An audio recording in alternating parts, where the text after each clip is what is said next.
I want to thank you for having me today. My name is Katie DeRay. I am the store manager of the Jerome Dreyfuss flagship store in Soho. I'm really glad you guys are letting me come this morning and talk about these fantastic fellas. I do speak quickly, as I said earlier, so please let me know, maybe kind of put a pause hand out there. Also, if you have a question, I actually like interruptions, so please interject at the moment that you do have a question, so that way we don't kind of skip over it. I actually am going to ask you guys a question now. Do any of you have a favorite French lover? Favorite what? Favorite French lover? Do you find yourself... I mean, love the croissant, is that it? Well, moving from food to handbags, do any of you guys adore Bobby? Do you find yourself wandering towards Jerome to throw him on your shoulder? I love the in the suede. Yeah. Wait, oh, so the patchwork one, this fella right here? Yeah. Okay, perfect. I started that question off just to kind of demonstrate two things. First, I really encourage my team to approach our customers with that kind of vernacular. I want them to, A, of course, break the ice, draw them into conversation, but it also allows you, A, to gauge a level of familiarity they have with the brand. Jerome Dreyfuss really is under the radar, and he consciously does that. So it's one way of allowing the customer to be drawn into the Jerome Dreyfuss world and his personality. And of course, talking about oh, he's really handsome, or oh, he's so strong. I mean, immediately the customer's like, did you just say he? And I'm like, oh, actually, yeah, all the bags are named after men. This is Bobby, this is Gerald, this is Igor, you have Pepe or Popeye. And so it kind of breaks down defenses, and it very quickly starts to demonstrate the playful nature of the brand. And that's what people, I think, most attach themselves to. So Jerome himself is a little tongue-in-cheek. He definitely likes to have fun with designs, with his inspiration. To quote him himself, he says, I like to laugh, and my creations are an extension of my personality. I work in a really honest way. I don't follow trends. I'm inspired by my friends and the stylish women I see on the street. So I like to start off with the man himself behind the brand, because it's true. It's really how he observes the world, how he interacts with it, and that's his inspiration for each season, for the designs, and he decides on what mode we're going to be functioning on. He actually, he's like a cat, he's had 9 lives. He started, when he first moved to Paris, he actually worked for a model agency. He began in ready-to-wear, actually. He worked with John Galliano, and then he had his first solo collection in 1998. It really actually was met with critical acclaim, but then he made, as they say, a conscious shift into handbag design. There's a story that one day he was at lunch with a lot of girlfriends, and this was the height of monogram. You had Louis Vuitton, you had Dooney & Burke, you had Coach. It was just all C's, L's, and V's, and no one had a handbag at the table. They all had their wallets, and he was just really confused. He's like, what's going on? Where are your purses? And everyone had the same sentiment. We don't want to be a billboard. We want to be free advertisement. So he said, well, fine, I'll create you a bag with no logos. And that is something that he still very much keeps true today. So with our Igor design, can you spot the logo? It's right there. So everything's always typically embossed. Some of the bags actually will even have logos on the underside of the bag too. It's something that we often get as feedback. Clients are like, I'm just so happy finally to have a bag that's beautiful, that can be mine, and I don't have to attribute it to something else. You'll notice though that in lieu of a logo, there are other elements that have become very popular for him or very recognizable. Really, it's going to be the rivets. If you're in Paris, you will see 3 rivets in this little triangle formation all over the city on different slouchy bags. And what's nice is each woman who wears a bag, it becomes their own. So you really are able to tell the brand by the rivets, because the bags morph with time. And that's something that I always try to highlight with a client too, that it's something that becomes your own. The brand is international. We do, of course, we're fortunate in New York City to have a lot of, I think, points of opportunity and points of sale. We have, of course, in the United States, the only flagship store is the one in Soho, and then we have Barney's, Bergdorf's, and then of course we have boutiques too. Globally, mostly in Paris, there are a lot of locations actually in East Asia. You'll notice them in Taipei and Seoul, and then London. Outside of that, that's pretty much it. So it is a very exclusive brand in the sense that's just hard to come by. It has a global reach, but a really individual feel. That's one thing that is really important also to kind of, when you're in conversation with a design and maybe your client is, your customer is kind of hesitating, because they're in New York, they may have already come across the brand at Barney's, or they may have maybe even been to the boutique in Soho. So they're getting a sense that the brand is everywhere. For us, I could say for instance, this patchwork pay, I might get 2 in an entire 6 months, and that's a flagship store. So it is important to let them know that it's hard to come by. Going back home to Georgia, only one boutique in Atlanta carries it. So that's something where if you're getting to that point in the sale, it is nice to kind of just be very honest. You're not trying to persuade them or lie to them or create false urgency. It's a very real sense of urgency in terms of if you love this bag, you want it to be yours, you should get it now. Another thing with the brand too is that Jerome himself is not so much about an it bag. That's why there isn't a lot of quantity. With a lot of the designs, you will have maybe only a handful for a whole season, maybe 4 of them. It's something where it's meant to become more so your bag and very personal. And the pairing should be that way too. That's why like conversation, I know with any selling is important, but with handbags, I often use the analogy of it's a car, especially when you live in New York. You don't have the luxury of just tossing something in your trunk. What you're carrying is with you all day long, so it needs to function that way. And that's what Jerome does really great, is that it's a balance of both function and aesthetics. He's going to give you something that's beautiful, but it can also be very understated, but at the same time, it's going to, every element has a purpose behind it. So like for instance, with our Igor design, you'll notice that you have gussets. The gussets can expand. It allows you to create more space when you need. Then there are days maybe you want something bulky at your head. Maybe you don't want to be on the train banging into everyone, so you can actually zip the sides up, and you can decrease it by a couple of inches. Also inside too, with Igor, I always make a point of showing off, is your 4 card slots in the interior. Now I know you don't have the Igor design. I believe Elliot is one of the bags that you have. Send it back. Well, with Elliot in his interior, he actually has like a built-in mirror, and he has like a little zipper divider. So the idea behind that is to eliminate a compact, so that way you can still check your makeup and your lipstick without putting another item in, and also to create a substitute wallet. Bobby's very similar in that sense too, where you actually in the back will have a detachable mirror. So these are little add-ons, and that's just inherent into the design. That's really great to demonstrate to the customer too. Just make sure you always kind of point out those little elements to them. With the brand too, as I mentioned, talking about like the fact that they are men's names, the idea is for it to be a companionship. It really like centers on you spend all of your time with this handbag. So on our store, it even says like, come and find your lover. There used to be, I think, dialogue that they had like, oh, don't tell my boyfriend about Alon. He might think I'm cheating on him. So the idea, again, is that you're spending a lot of time with these bags, and it should be very, very personal. With it, as I said, there's a marriage of function and aesthetics. Jerome designs differently. A lot of handbags, especially the point at which he entered the industry, were very structured. His bags, you will notice, are quite the opposite. They tend to be very soft leathers. They tend at times to even be like more organic shapes. That's why Bobby and I would say like Igor do so well for the brands. They're a nice balance of where you're still getting something that's more recognizable. It isn't a classic silhouette with a rectangle, and then you have a more modern square. But what's fantastic is because of the leather choice he makes, there's going to be like a natural drop in all the designs. So it's important too, when you have a client trying something on, to take out the stuffing. I always encourage that, and put something inside of it, because you're not going to get the sense of that drape or that drop when there's not weight or gravity. So for instance, Igor immediately starts to fall down the middle, and that's what clients love, is that one little factor that's different that changes everything about the bags. And same thing with Bobby too. You're going to want to have them put their items inside of it, because a lot of times the assumption is it's too small. It's not going to fit everything I need, and it's wrong. Actually, in the interior, you can fit a standard size wallet in the middle. It has the elastic, which some clients see as a counter, like, oh, it's so difficult to get in, but in reality what it does is if you don't want to use a wallet, it creates a substitute.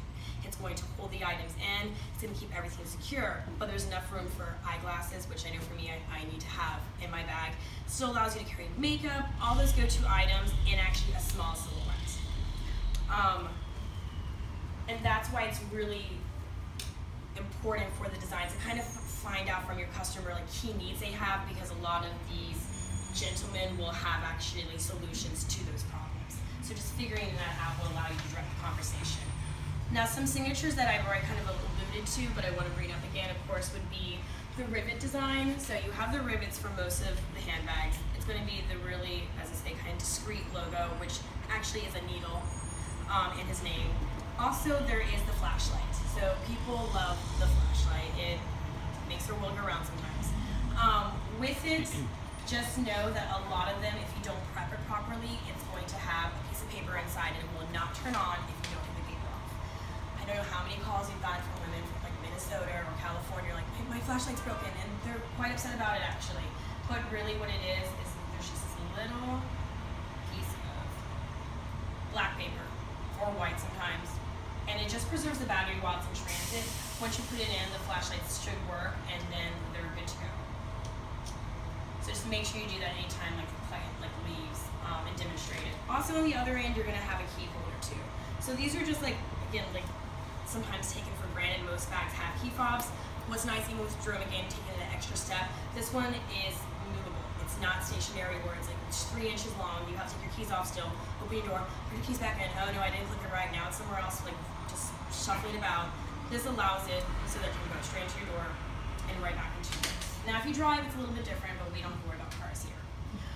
Another thing he does too really well is a lot of adjustable straps. Most of your bags will almost always have 2 options. So I will say Jerome, particularly depending on the skin, is better as a satchel. The shape is better maintained, the integrity of the design, but he does come with a crossbody option. So if you are having one of those days where you're just carrying a bit more, it allows you to be comfortable.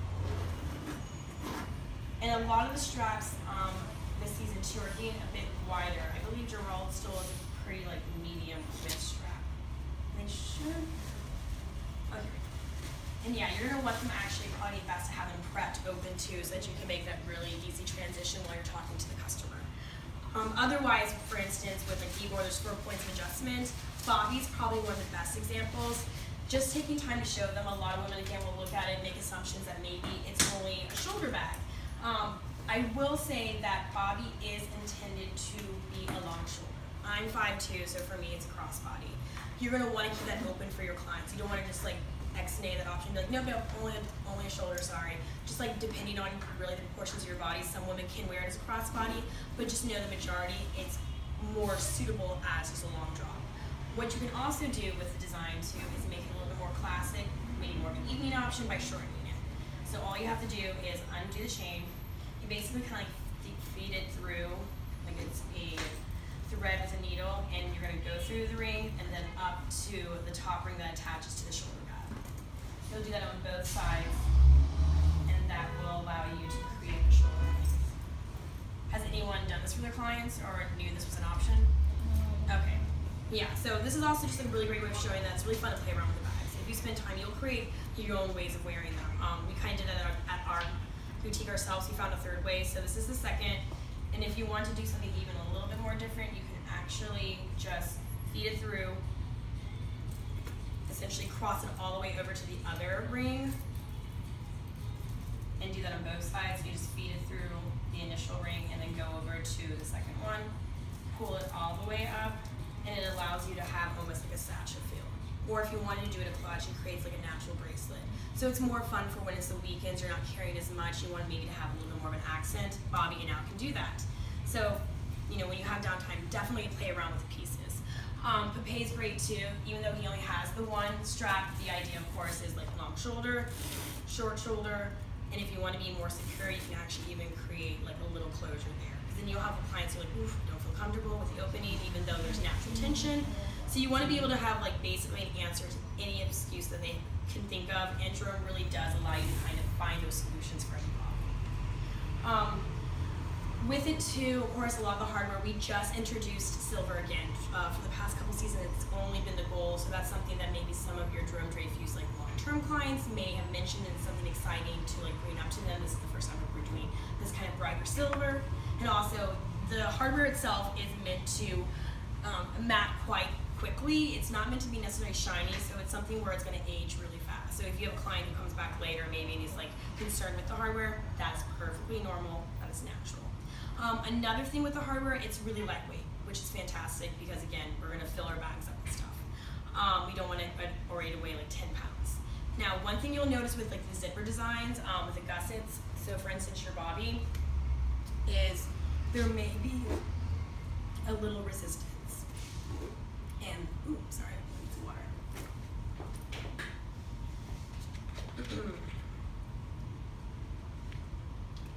You'll notice some resistance in the zipper. So clients may think that it's defective. It's not actually. What it is the zipper tends to move in one direction better than the other. You're gonna notice, just take a second when a bag comes in to figure out what direction that is. So when you're just demonstrating to the client, you're not yeah, this is really, really great.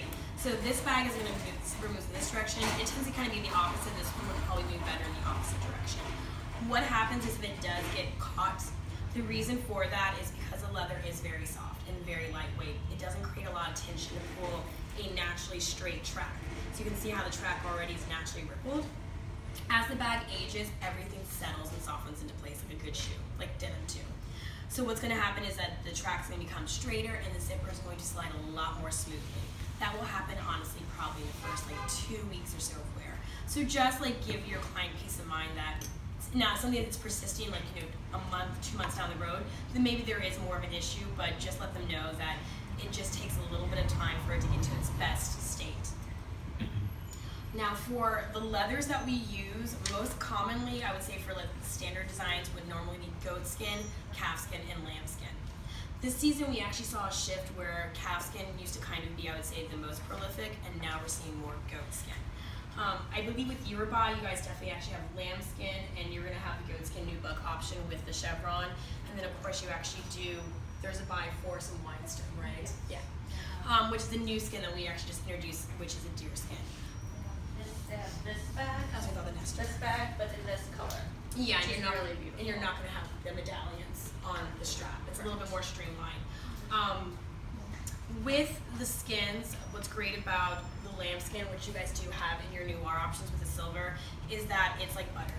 You are going to have clients who just essentially want to pet it. It's fantastic in that sense. It's incredibly lightweight. It has the best straight. It's something with the smooth lamb skin that you will notice even from like a bag laying down in a duster or maybe in backstock. There's little impressions. Again, there's nothing wrong with the leather. There's nothing defective with the bag. What happens is that that impression, just kind of like the track, is going to smooth out naturally. Even if a client happens, unfortunately, to like bang their bag against a corner, gets a scratch on it. The nice thing is it still does have a high wearability because again, it has that self-massaging kind of ability, so that it, in a way, kind of rejuvenates itself. That's one thing that you do just want to kind of preface though, let them know that it's a bit more malleable in that sense. And God bless you. Another lambskin actually option, which is new to us, is the lame. This is actually going to be a sheepskin, so it's a bit thicker, a bit more durable in that sense that it's not going to have as much drop to it. These bags, and more so I would say Gerald, to go back to the soft lambskin, there's definitely going to be a change. Like from year 1 to year 3, they're going to look quite a bit different. What I just think is nice, there's an evolution to the bag, so it's almost like, not that you get 2 bags for 1, but you're getting a bag that constantly changes. It's something where your friends may not even realize it's the same design. This one is probably going to, like, you'll notice a grow in the drop of the handle. Nothing I would say dramatic, but I mean, honestly, maybe like a half an inch or so. And the bag itself is just going to soften in length and the base of it too. With the sheepskin bags, it's only, with lame, I know it's only cutting the smaller silhouettes, so you guys don't have to worry about that. Do know that it's distressed, so of course it has been brushed. One thing though is that, are you guys familiar with pony hair and the downside of pony hair? It sheds. Exactly. This is not going to shed, so it's not where you're going to have to worry about, like, you know, just little follicles coming off. It does have a pile though, there is a lift to it, so it's something, let's say if you happen to be wearing like a sequins top for whatever reason, or if you're wearing something more of an open knit, if it can snag on something, just know that the lift is going to increase with time. It's almost like a python where the scales tend to kind of rise with just age. There's going to be more lift, so if they do notice like a little bit of a natural shedding, again, actually not defected. What's nice, because the design is distressed and it's meant to have that worn-in quality, is that as it happens, it actually only builds into the look. But as I say, this might be something that you kind of hear as a counter from your client. This is a way of giving them a solution to it. Kind of leaning naturally into pony hair. This is another, for Jerome, it's become a signature. He has done some version of leopard every season for, I would say, the past probably like almost maybe like 4 to 5 years. This is the newest version, in which it's a bit softer. Instead of being black and brown, you're going to have like a warmer tone with the sauvage, where it's the brown spots instead. It's just really important to know where the bags are going to shed. It's going to shed, and it's going to shed within like the first week if they're wearing it as an everyday bag. I often tell my clients if they want pony hair that this is more the accent. I actually am wearing mine today. I wear mine only a handful of times a month, and sometimes not even at all. Just, I do have a lot of bags since I work at a handbag store. But it's something where the wear for most of the bags just comes at the point of contact. So wherever there's natural friction. So with Bobby, knowing that it's going to be more near your hip, you're going to get the wear down almost like the spine of the bag. You're gonna get along seams too. So these are natural kind of almost like a T-zone for the bag to have more of that shedding aspect. Now it's something where in order to kind of, I guess, like down the road if you want to like refurbish it, all a leather specialist can really do at that point is paint it to camouflage it. So just know there is an option to make it more discreet, but really the best thing to do, of course, is just make sure to wear it on the same side every time, so you're not like double wearing a bag, and that you just kind of isolate the wear towards the back of it. Right here would be an example of one of our new bucks. So it's going to be essentially just various cuts of like goat skin. It's not a suede, which is, actually I want to double check that because he switched to suede recently. No, okay, good, that's right. So it's a goat skin and it's just velveted. So it's not the underside of the skin. You don't have to worry about it being as fragile in the sense of like watermarks. It's giving you that great texture with a bit more durability. With this too, actually, it is like, this is more one of our artisan pieces where it's like hand done in India, and that's why the price point is quite high. There's a little bit of a leap from like a pape normally being almost around 1,000 to this one I think being like 18. So just knowing that's the reason why, again, talking to it, that this is all like hand stitched together. With it too, of course, there's gonna be natural darkening. We all know that denim is literally the devil for leather and handbags. So any of the new buck pieces, especially when it's featuring like the creme and the cognac, you want to let them know that for anytime you have new denim, just honestly let it wash like 4 times almost before you wear it with anything of this nature. Otherwise, you're going to notice a transfer. In the reverse, because there is black nubuck on it, black tends to be a little bit more saturated. It's like denim in a sense where the color, the dye stays on top of the skin for a while. There's a residual color. Just know that if you're wearing white pants, in the opposite way, maybe wear this bag for a week with your dark denim and then wear it with your white pants. You don't have to worry about any of that transfer.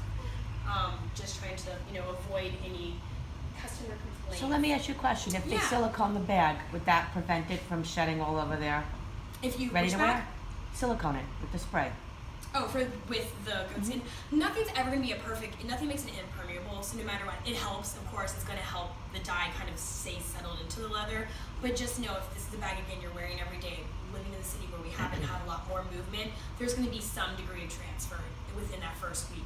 So that's why some of our bags, when they're entirely dyed, let's say like Jerome came in an entirely suede option, there would be a note that would say like for the first like week or two of wear, please do not wear with like silks and like white pants. We always suggest having these bags, of course, put a seal on. We often talk about Michael Kors because they do have something called rain and stain. It's $10 and it's vegetable based.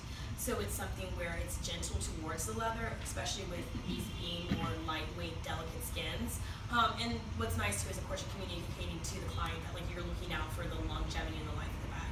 So that's something that we do suggest.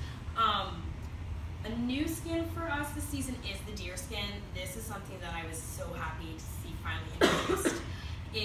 I think it's a personal favorite amongst like the showroom and our team, and I'm just gonna say corporate too. It's fantastic. I mean, we have women who see it in the Billy bag and their faces just melt. They're like, oh my God, it's just sensual. It's just sensual, that's all I can say. It's a really, really beautiful option. What's nice with deer skin is that you're gonna get the best qualities of a lot of other bags in one skin. You're gonna get the softness and the drape of the lambskin, but you're getting tenacity and durability of like a goat skin. It is a bit heavier, but in all reality, Jerome's bags are lightweight, so it's all marginal when you're like, oh, this is our heavy leather, this is our lightest leather.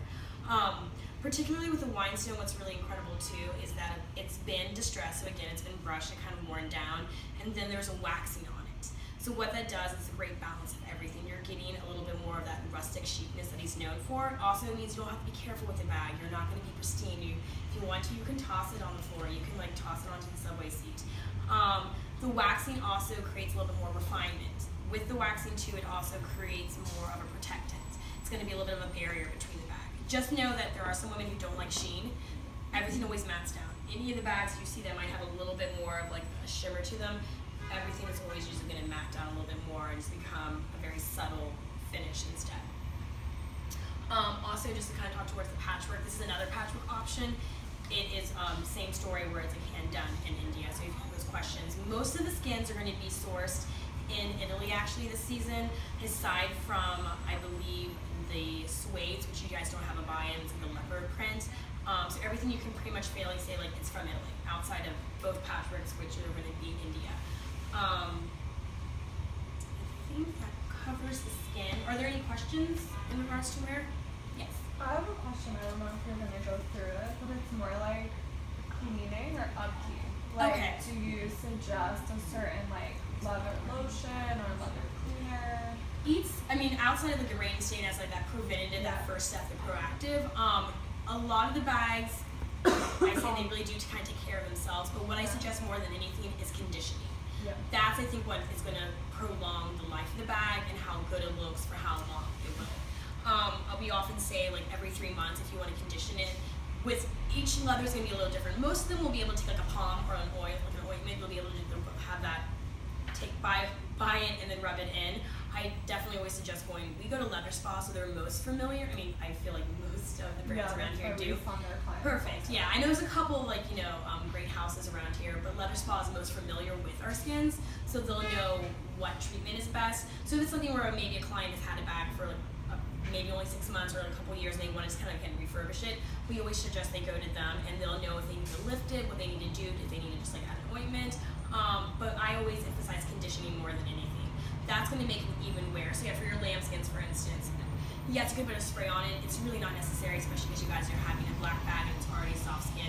But if you condition it, that means that any of those little impressions are all going to be smoothed out. Well, not perfectly smoothed out, but they're going to be better camouflaged and concealed so that the bag is more uniform. So I would say conditioning is the best thing you can do. With the leopard, again, it's really just about knowing the points. In terms of cleaning it, in case there is like a spill, if you get wine on it, you get wine on it. It's something, if there's any kind of liquid on it, you want to address it immediately. You don't want to add water to it, actually. What you want to do is just get a dry cloth, honestly, a soft washcloth at first, and go in the same direction of the hair and just kind of brush downwards so that you're whatever's still on top of it, you can just swipe right off. After that, of course, you want to go to a specialist. I don't think you guys, canvas options or anything either. So those are just some easy, kind of immediate things you can do. Also, even kind of going back to the zipper track, there is a little bit of a trick if it seems to be a little stucky. That sometimes just has to do with the teeth. If you get a graphite pencil or if you get a candle and you just rub it up and down, the wax will actually smooth down the hard edges. So that's something, again, you can communicate to your clients if they're having a more particular issue with something. Are there any python buys for the season? No. Okay. Didn't know if you would address that. This season too. Oh, sorry. Did I answer your question? Yeah. Okay. Perfect. Thank you. Are there any others in terms of leather concerns, wear? I actually do have one more question. Yeah. Is the hardware dipped in gold, or do you get asked this question with a lot of other bags, or is it plated? What? This is do you not know? plated. This is I don't fully know. I don't believe it's brass. It's brass. Okay. So it's not plated. Okay. Yeah, But it's all the way hardware through. is definitely a high quality. Okay. For No, sure. I just wanted to know offhand. Yeah, you're not going to have any flaky, which is Okay. really great. You're not going to be concerned with that. And with a lot of the bags too, as I said, it's just more about because one thing before some of you guys go. What's great is that you have to have the woman try it on, put items in it. Because if I had 5 women bring Gerald in, it would look different on each woman. Yeah. Considering Bye, ladies. Thank you. considering what they're wearing, how they wear it, what they put inside of it. So that's one thing I always like to emphasize. Jerome at times unfortunately doesn't have hanger appeal. Some of the best designers don't. It's when you look at it, you're like, what is that? It's really about getting the clients, especially Gerald, I think too. You have to know that he, in the lambskin, honestly, is better as a satchel snap down. And that's one thing you always want to have when he's displayed, is to make sure that he snaps, so you get that great kind of dome medicine bag shape. In the marine, if you want it as a crossbody, it's a little bit of a denser leather, so it actually sits better. So as a crossbody, it doesn't lose the integrity of the design. Not saying that the lambskin does, but it's something where we've definitely played around with each skin and seen how it wears. When you wear it as a crossbody in the lambskin, it just starts to, you want to first attach it and then snap it down again. Really having that top be more of a flat base and the base still being flat too, that parallel is really important. But I think if someone was more interested in wearing Gerald as a crossbody, you want to demonstrate your expertise and suggest they go towards the marine. With the marine too, what's nice when he does do lows and things, they're really, really saturated. A lot of times they're like, oh, we have this marine option, and the client initially is kind of like, oh, no, I don't want a blue. It's like, well, let me just show you to it. And then their eyes kind of light up. They're like, oh, that's really, really beautiful, and it's really dark, and it functions just like a black bag. So it's something where, for instance, the client who's interested in the black bag, and yes, the biggest difference, honestly, I would say more so is the hardware, and maybe if they didn't want that kind of more bohemian feel that a suede does. Now this actually would be an example of a calfskin that you guys do have. So this is a suede calfskin. So this would be sourced in France actually. But when you wear it as a crossbody, it just settles nicely. So that's something where if there's a hesitation, you always want to know what substitute you have available. With the season 2, a lot of times Jerome will often be inspired by either a getaway. Destination usually plays a big part in what motivates him to design. Usually spring, summer, he's going to some like Marrakesh or Hawaii or somewhere in South America. But as of last spring, summer, he started to really go back onto the woman, which I think has been a really great shift. We saw last season was about like personalization, and that's when, like for instance, with Anna's bag, the medallions, it was all about these accents and these kind of little moments in which you can accessorize yourself. This season, he's gone even more introspective, and instead of like looking at a faraway getaway, it's about the woman's internal landscape, who she is, as I say, how she wears her bags, and that's why we're seeing a lot more of like, in a way, a neutral color story. I mean, yes, we have colors like the limestone and the marine, but everything is quite interchangeable. It's very rich and very timeless. For him, it's also, I think, a big thing for the season was texture. So what you're noticing a lot of is just the finishes. Jerome's known for his manipulations. He has something called like a split suede that normally is a metallic one. It looks like a canvas, but it's a leather. So a lot of the effects he's able to create with these pieces are incredible. He really understands the material well. And again, he is someone who actually is inspired by architecture too. It's a constant theme. And so that's why you will find that a lot of designs tend to be smaller, and you think, oh, that's gonna be really limited. Women need big bags, they need to carry a lot. Even if he gives you a small bag, he's gonna give you a lot of capacity. So that's one thing I always encourage women to just take a second look at. It's like, don't dismiss it because, you know, he's just the size of a baguette. In reality, you're gonna be able to fit everything you need inside of it. You basically wanna challenge them almost like, no, put yourself in there. And they'll be shocked that everything they need perfectly fits inside because he gives you usable capacity. With this collection too, in the colors, one thing to know, what's really great is a lot of them have basically been picked at what's like the patina, with patina, that's just like the darkening of a color. A lot of these hues that he chose were like basically the patina version of something. So when you're looking at what would have been, unfortunately I didn't bring like our burgundy bag, but it's like Bordeaux that's darkened. And then when you have a bag that's creme, that's more chalk-like because it's like white that's darkened. So this season, these bags are something where there's gonna be a long longevity since they're already kind of at that mature state, which is really, it's something instead of doing the work you have to do, like breaking in the shoe, the bags are already at their best version of themselves. Don't think there's anything else I care.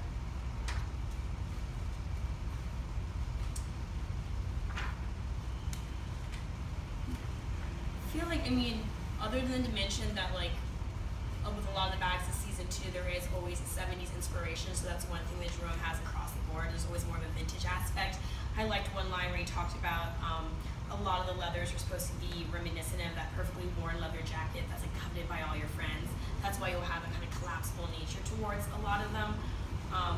And so it's just something where I refer to one client I had. She had her tweed for 10 years and she wore it every day. That just like speaks to, it's just a perfect testimony of the brand itself, how, as I say, it's meant to be your daily companion, it's meant to function in your life, and still be beautiful and not be too loud, and it's supposed to just kind of blend into who you are. So I think that's all the areas that need to be covered if you guys have any questions. Do you want to go over shoes? Yeah, so with the shoes, it's something that is, I did bring a Jane too. We have the Patricia. Okay. So the shoes are still kind of fairly new for us too. It's something where he actually just, I believe, introduced it in like 2013. So I think I was like season, maybe actually like the end of 2012. I was, when I first started with the company, it was like only season 2 of doing shoes. So it's something where he actually was great, kind of following the same line of function and comfort and like pairability, is that he works with a podiatrist so that all the shoes are actually really comfortable. You'll notice that even though they're heeled, the slope and the pitch of the shoe itself is actually going to be more tempered so that you can actually wear it all day long. With a lot of the designs too, there's going to be, this guy doesn't have it. Some of them will actually still have the rivets too. You'll actually notice a rivet along with it, which is just kind of keeping that integrity towards. Now with this one, this was a partnership too. So the idea, of course, is that like this, a lot of his I would say his boots are never tight. That's one thing where he actually supports more so kind of like a wide opening, which can be a little different. Women are sometimes a little thrown off. There was a boot called B boot that has a very wide opening at even around like the calf itself. So this one's meant to, just like a lot of the bags, kind of soften up and move downwards.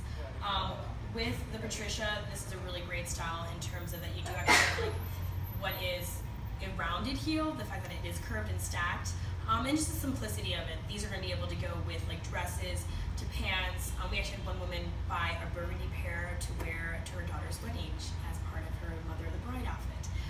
So there's this effortless quality that it's very blendable within. Size-wise, that's where it gets a little finicky, just because they say we are newer. They're made in Portugal. Yes, and a lot of they shoes are tend to too. run smaller, and if you guys don't know, Jerome's actually married to Isabel Moran, and I don't know for a fact, but I think that they use the same factory, and their shoes tend to run small. So for this one, You'll notice, yeah. I would suggest for your clients to go up a size. So if they ask for like, Bring two of them. you know, like if they're a US 7, bring them a 37 and a 38. Do they come in half sizes? They don't come in half Okay. sizes. But we haven't had an issue with that, with people wanting half sizes. No, yeah, because originally the brand started out actually in UK sizes, and then they switched production towards. So some of the shoes I don't think buy yours. Some of them are made in Italy. That's more like the stilettos and the heels. And then with the boots, it is Portugal. Is there any other buy in terms of like Cheyenne or like Run? No, it's just okay, those perfect. two. Yeah, so just knowing that this one does run a bit more, I think narrow too, has been like the feedback that we've gotten. So yeah, it's going up a size. I have to say, like, unfortunately, I'm a size 35, so they don't make my size, so I can't ever speak to how the shoes fit. We haven't had, oh, perfect, actually, sorry, you have the ribs in the back. With the Jane, we haven't had as much traction in terms of people looking at it, admiring, but not trying on, but I would say Patricia for us has been definitely a front runner. And then on the other end, we do have a sneaker called Run. So for the brand itself, like, the Run is a popular option, too. Which I think you guys have in the black. Yeah. So, oh, perfect. I haven't seen this one. We've only gotten our black option so far. So with it, you actually do have like a rubber sole. The idea behind it too is actually this is much more.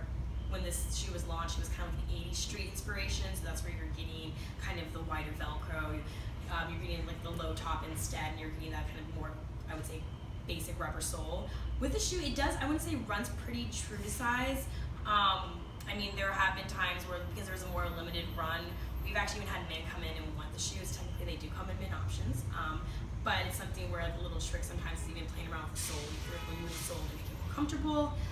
With this option, I would say that. Sorry, I just lost my train of thought. With are they gonna get in the black, the new R2? Yeah. Okay. Just know with the lambskin, the one thing I would be concerned if something is like snug across the width of the shoe, that is definitely not a concern with the lambskins. With this one though, then you would probably, because it is more of a resistant leather, you may want to go up a size. No, and the only other shoe that they don't have here is you have this patchwork in this heel, which is beautiful. And actually, it's going to be more. Absolutely stunning. It will be more durable in a shoe too, because like oddly enough, you're not really ever clicking your heels together, so it comes in less contact with material. For that, if it's too narrow in the width, can we stretch it? Because we have a stretching machine. Is that? Yeah, you should be able. We've had shoes stretched again. Like it's odd enough for a lot of times we have men who want our shoes, so we've had to do a lot of making it work moments. Yeah, so like stretching is a possibility. I actually had a client once who I think went down almost like 2 sizes and just had stretched out. As I said, like with the lambskin options, there's more of a malleable ability to them, so they're easier to stretch out. With this though, of course, because it's all naturally like soft leathers, you shouldn't have a problem. Even in terms of like the toe, there's probably gonna be a little bit more of a lift and a give. So if it feels snug there can be like a heightening with the shoe. So yeah, if you can stretch them, that's perfect. Yeah, that's the end. The only other thing I wanted to say was since we have a store here in Soho and there's other retailers that carry the product, if your client sees a particular bag that you guys don't have, you can always talk to Kathy and we can always try a special order, from France. There's always that ability, which is good. And then we're gonna do some sort of selling contest. We're working out the details, but it'll be a cash incentive and it'll probably run at some point in September. So Kathy will relay all the information. Yeah, and if you go online to it's kind of can be really cute at first, and at times they feel grainy when you're on the website for a while. But when you go on the styles, they actually shout the names out at you, so you can, like, of course, get more familiar with the pronunciation. I'm kind of horrible at it, I have to say. Unfortunately, I do not speak French well. But it's something too where you can get a little bit more idea of how maybe the bags look, or the options that are available. So, for instance, when you do have a Yeah, client like come if in, someone wants like this Yeah. bag in a different color, you can always just knowing that, like, I oh can do yeah, my I know best to it is try to get available. it. And like There's also a section in the pamphlet too where it talks about substitutes. They basically kind of groups the bags together because you will have a client who, I mean, some of our clients will keep us on our toes when they know the brand inside and out. So they may come in and they're going to start talking about an Igor that you don't have, but then you can always be like, well, Bobby's actually better because it's more compact, it's more lightweight, so that way it doesn't become a lost sale. You've converted it into a new sale. Cool. And thank you so guys. much. Thank you for coming.